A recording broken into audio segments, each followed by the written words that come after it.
আমাদের নেতৃবৃন্দকে যেভাবে অন্যায়ভাবে বিচারিক হত্যার মাধ্যমে আমাদের কাছ থেকে বিদায় করে দেওয়া হয়েছে, পৃথিবীর শ্রেষ্ঠতম মিথ্যা উপন্যাস রচনা করা হয়েছে, সবচাইতে বলা হয়েছে যে জুডিশিয়াল কি জানে বলা হয়েছে, কিলিং না, এটাকে জেনোসাইডের সাথে বলা হয়েছে, যে বিচারিক গণহত্যা।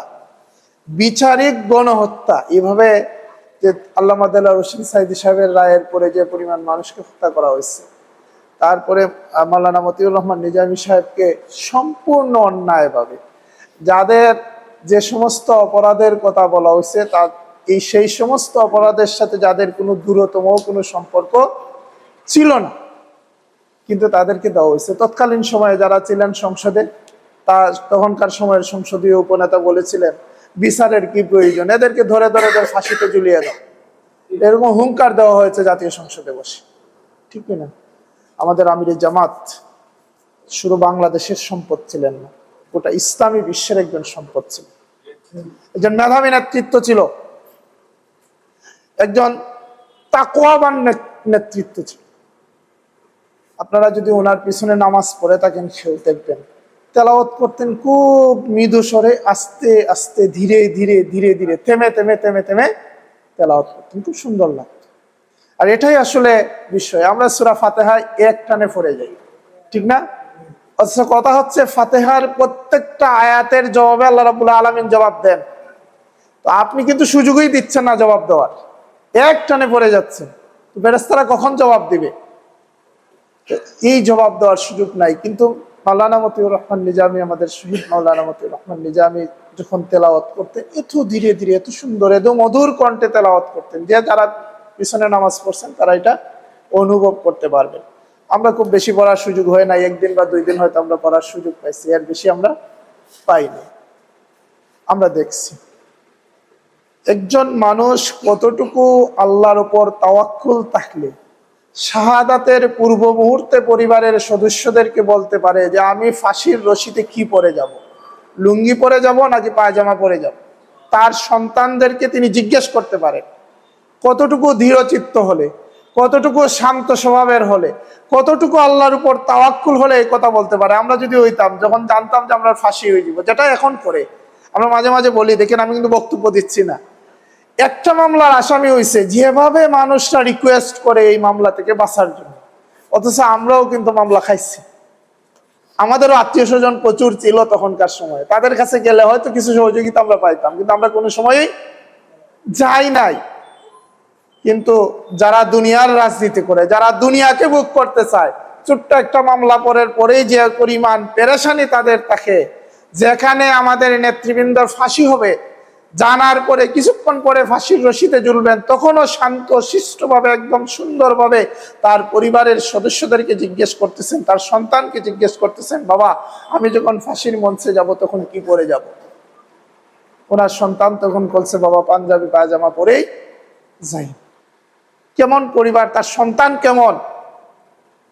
আল্লাহ রাব্বুল আলামিনের পক্ষ থেকে যদি নিয়ামত না থাকে, ধৈর্য ধরার তৌফিক যদি আল্লাহ রাব্বুল আলামিন না দিতেন, তাহলে পৃথিবীর কোন সন্তান এভাবে কথা বলতে পারে না, নিশ্চিত মৃত্যু। আমরা নিজামী সাহেবের ফাঁসির আগে অথবা জেলে যাওয়ার পরে আমাদের দেখা হয়, জেলে থাকা অবস্থায় আমরা আল্লামা দেলোয়ার হোসেন সাঈদী সাহেবের সাথে দেখা হয়েছে, শহীদ আব্দুল কাদের মোল্লা সাহেবের সাথে আমাদের দেখা হয়েছে। আমিরে জামাত সহ আমাদের সকল শহীদ নেতৃবৃন্দের একটা বক্তব্য ছিল যে আমাদের রক্তে যেন বাংলাদেশে ইসলামী বিপ্লব হয়। এই রক্ত কথা বলতেছে, কথা বলে নাই? এই যে 24-এর আন্দোলনের পরে বাংলাদেশ জামায়াতে ইসলামীকে মানুষ এত সমর্থন করেছে, আপনি যাদেরকে দাওয়াত দেন নাই সেও জামাতে ইসলামের পক্ষ নিয়ে কথা বলতেছে, এটা কিসের ভিত্তিতে? আল্লাহ রাব্বুল আলামিনের খাস মেহেরবানি আর আমাদের শহীদদের রক্তের বিনিময়ে এটা হয়েছে। এখানে আমাদের কোনো কৃতিত্ব নেই। আমরা দাওয়াত দিয়ে সব মানুষকে নিয়ে এসেছি অথবা সব মানুষের কাছে দাওয়াত পৌঁছিয়েছি, এই কথা বলার কোনো সুযোগ আমাদের মাঝে নেই। শহীদের রক্ত যে মাটিতে পড়েছে সে মাটি উর্বর হয়, সেই মাটিতে একদিন ইসলাম কথা বলবে, সেখানে একদিন ইসলাম বিজয়ী হবে ইনশাআল্লাহ। আমরা সেই অপেক্ষায় আছি, আমরা সেই অপেক্ষায় আছি। আমরা খুব অতি শীঘ্রই আমাদের বিপ্লব হবে ইনশাআল্লাহ। আমরা একদম পাশে, দুনিয়ার সব রীতি এখন বিরোধী দলে আছেন, আগামীতে ক্ষমতায় যাবে ইনশাআল্লাহ। যাবেন না? যদি আমরা কাজ করতে পারি, শহীদদের রক্তের বদলা যদি আমরা দাওয়াতি কাজের মাধ্যমে সকল মানুষের কাছে ইসলামের সুমহান আদর্শ পৌঁছানোর মাধ্যমে এদেশে ইসলামী বিপ্লব প্রতিষ্ঠিত করতে পারি, তাইলে শাহাদাতের রক্ত আমাদের জন্য সফলতার পানি বয়ে নিয়ে আসবে। সম্মানিত উপস্থিতি, সময় যেহেতু কম, আমাদের শহীদ নেতৃবৃন্দ আমাদের জন্য গৌরবের। আমরা অনেক আইডলকে দেখেছি, যাদেরকে আমরা তারুণ্যের আইডল বলতাম, যুবকদের আইডল বলতাম। বড় বড় বক্তব্য দিতেন, লম্বা লম্বা বক্তব্য দিতেন, মানুষ বেহুশ হয়ে শুনতো। কিন্তু যখন সরকার তাদেরকে ধরে নিয়ে যেত, কয়েকদিন বাদাম দেওয়ার পরেই দেখা গেছে মুসলাকা দিয়ে বের হয়ে আসতে। ইমানিয়ত কম থাকার কারণে এই সমস্ত ব্যক্তিরা মুসলেকা দিয়ে বের হয়ে আসতেন। কিন্তু আল্লাহর রহমতে, আল্লাহ রাব্বুল আলামিনের খাস মেহেরবানি, আমাদের শহীদ নেতৃবৃন্দকে যে পরিমাণ অফার দেওয়া হয়েছে, একটি অফারও তারা গ্রহণ করেন নাই, বরঞ্চ ফাঁসির রশিকে আনন্দ চিত্তে গ্রহণ করেছেন। এটাই তাদের ইমানের সবচেয়ে বড় পরিচয়। আজকে হয় যদি সবসময় সরকার বলছে ক্ষমা ঘোষণা করার জন্য, ক্ষমা চাওয়ার জন্য, প্রাণ ভিক্ষা চাওয়ার জন্য, একদম শহীদ নেতৃবৃন্দর প্রত্যেকের এক কথা ছিল, মৌতের ফয়সালা আসমানে হয়, জমিনে নয়। প্রাণ ভিক্ষা কার কাছে চাবো? বরঞ্চ আমাদের শহীদ নেতৃবৃন্দ বলেছিলেন, সরকারের উচিত হচ্ছে আমাদেরকে, যে আমাদের উপর যে জুলুম করছে, যে অবিচার করছে বিচারের নামে, তার জন্য আমাদের কাছে ক্ষমা চাওয়া। বলেন নাই? যদি দুনিয়াকে ভালোবাসতেন তাহলে প্রাণ ভিক্ষা চাইতেন। তাহলে জি, আমরা এই যে এত সব নেতৃবৃন্দর কথা, আমাদেরকে টিসিটিএসে অনেক বক্তব্য, শাহাদাতের জন্য মানুষদেরকে উজ্জীবিত করা, সব কথা মিথ্যায় পরিণত হয়ে যায়। মুমিন তো তারাই যাদের মনের মধ্যে শাহাদাতের তামান্না থাকবে। এমন কোন মুমিন নাই যে মুমিনের মধ্যে শাহাদাতের তামান্না নাই, শাহাদাতের আকাঙ্ক্ষা নাই, সে মুমিন হতে পারে না, সে মুনাফিক।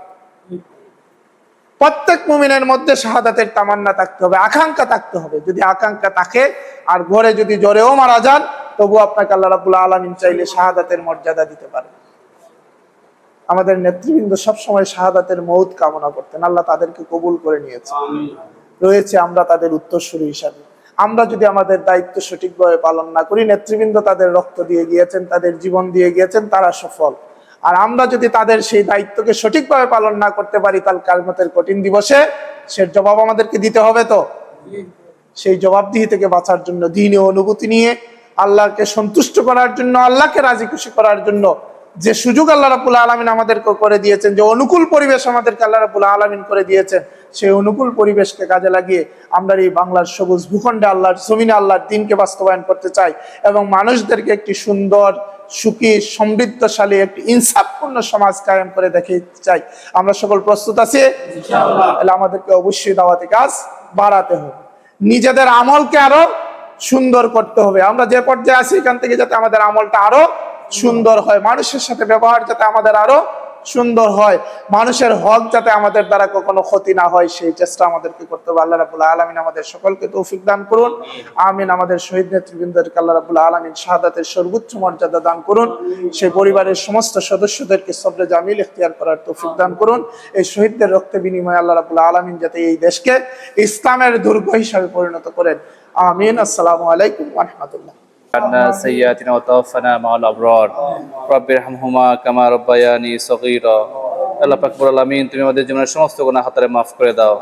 আল্লাহ পাক রব্বুল আলামিন, আমরা আজকে বিশেষ করে যে মহান শহীদকে নিয়ে আল্লাহ তোমার দরবারে হাত পেতেছি, আমাদের শহীদ মাওলানা মতিউর রহমান নিজামী রাহিমাহুল্লাহ, আল্লাহ তুমি তাকে শাহাদাতের সর্বোচ্চ মর্যাদা দান করো। আল্লাহ আল্লাহ তুমি বলেছো যারা তোমার রাস্তায় শহীদ হয়ে যান, তুমি মৃত্যু না বলতে বলেছো। আল্লাহ তুমি তাদেরকে রিজিক দাও। আল্লাহ তুমি আমাদের শহীদকে শহীদ হিসেবে কবুল করে নাও। আল্লাহ আল্লাহ তাআলা আমাদের ইসলামী আন্দোলনের সকল শহীদদেরকে আল্লাহ তুমি কবুল করে নাও, তাদেরকে শাহাদাতের মর্যাদা দান করো। আল্লাহ আল্লাহ পরিবারগুলোকে আল্লাহ সবরে জামিল ইখতিয়ার নসিব করে দাও। আল্লাহ আল্লাহ পাক রব্বুল আলামিন, তাদের রেখে যাওয়া কাজ আমরা যেন উত্তরসূরি হিসেবে করতে পারি, আল্লাহ আমাদের তৌফিক দাও। আল্লাহ বিফাদলিকা সুবহানা রাব্বিল ইজ্জাতি আম্মা ইয়াসিফুন ওয়া সালামুন আলাল মুরসালিন আলহামদুলিল্লাহি রাব্বিল আলামিন।